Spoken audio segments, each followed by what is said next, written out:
नमस्कार, यशोम में आपका एक बार फिर से स्वागत है। आज का संवाद है मूर्ख बनाने की कला। अप्रैल फूल डे यूं तो हंसी मजाक का एक दिवस है जिस दिन मनोविनोद कर लिया जाता है और रिश्तों को प्रगाढ़ बना लिया जाता है। मजाक ऐसा होता है कि जिसके साथ मजाक किया जाता है वह भी इसका बुरा नहीं मानता और मजाक करने वाले की नीयत भी हर्ट करने की नहीं बल्कि हंसाने की होती है। लेकिन इसके लिए जरूरी है कि रिश्ते अनौपचारिक हों और गहरे भी। आज मन की गांठें एक दूसरे के समक्ष खोलकर रख देने वाले रिश्ते दुर्लभ होते जा रहे हैं, जिसके कारण हंसी मजाक से पूर्ण हल्के फुल्के जीवन की जगह जीवन बोझिल बनता जा रहा है। अब ऐसे भी दिन आने लगे हैं, हम खुद पर तरस खाने लगे हैं। पहले मन की बात सबसे करते थे पर आजकल छुपाने लगे हैं। आज जबकि रिश्तों में औपचारिकता शेष रह गई है और गहराई खत्म हो गई है, तो अप्रैल फूल डे एक नया रूप लेता जा रहा है। अति बुद्धिवाद यानी कि कनिंगनेस ने मूर्ख बनाने की एक ऐसी कला इजाद की है जिसके लिए कोई विशेष दिन और विशेष समय नहीं होता। शेक्सपियर का कथन था कि one can not fool all the people all the time, अर्थात सभी लोगों को हमेशा के लिए मूर्ख नहीं बनाया जा सकता। लेकिन आज की राजनीति और अर्थनीति पर गौर करें तो प्रचार के द्वारा एक ऐसा तंत्र खड़ा हो गया है जिसके आधार पर लोगों को कहीं भी और कभी भी खूब मूर्ख बनाया जा रहा है। जनता के पास में विकल्प भी नहीं है कि वो इस मूर्खता के जाल से अछूता बच सके। झूठे आश्वासन देकर और भावनाएं भड़काकर वोट लेना, फ्रॉड कॉल या लिंक से अकाउंट को खाली कर देना और बैंकों में जमा जनता का पैसा लेकर विदेश भाग जाना, इससे बड़ा फूल्स बनाने का प्रमाण और क्या चाहिए।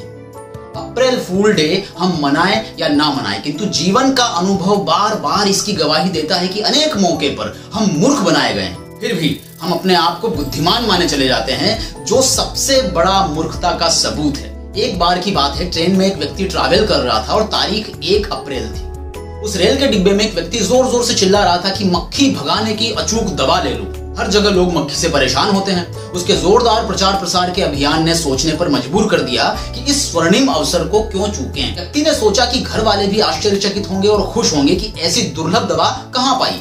लगभग सभी ने डिब्बे में उसके प्रचार प्रसार से प्रभावित होकर दवा खरीद ली। एक छोटी सी पुड़िया में लिपटी उस दवा की कीमत 200 रुपए थी, जो जरूरत से ज्यादा लग रही थी।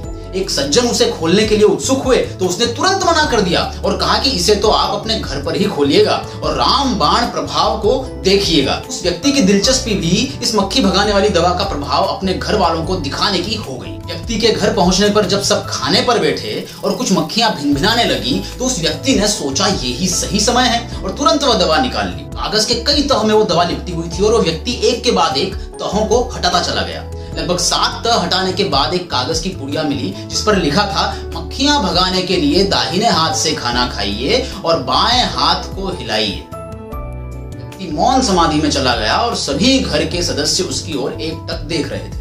घर में सबसे ज्यादा पढ़ा लिखा व्यक्ति, जो कि वो खुद था, अवाक और स्तब्ध दशा में एक तरफ उस प्रचार के प्रभाव को खुली आंखों से देख रहा था और दूसरी तरफ भिन भिनाती मक्खियों को हटाने के लिए अपना बायां हाथ हिला रहा था और दाहिने हाथ से खाना भी खा रहा था। घर वाले इस रहस्यमयी पुड़िया का राज बार बार पूछे जा रहे थे, किंतु राजनीति दलों का मैनिफेस्टो क्या इस रहस्यमयी पुड़िया से कुछ अलग है?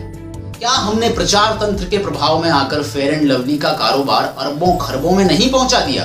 अप्रैल फूल डे में से अप्रैल और डे हटा दिया जाना चाहिए, क्योंकि जीवन का कोई भी क्षण ऐसा नहीं है जब हम किसी न किसी के द्वारा फूल नहीं बनाए जा रहे हैं। लेकिन फूल बनाने के लिए जितनी अंतरंगता चाहिए वह अंतरंगता समाप्त हो गई है। अतः अब मजाक जिंदगी पर भारी पड़ने लगी है। मजाक जिंदगी में हो तो बहुत अच्छा, पर मजाक जिंदगी से हो तो बहुत बुरा। शिष्य गुरु संवाद से डॉक्टर सर्वजीत दुबे जी की कलम से मैं यशकांत शर्मा यशोहम के इस एपिसोड से आपसे विदा लेना चाहूंगा। मिलते हैं जल्दी ही यशोहम के अगले एपिसोड में। अच्छा लगा हो तो लाइक शेयर सब्सक्राइब करें। अपना बहुत ध्यान रखें, खुश रहें। Thank you so much. जय हिंद।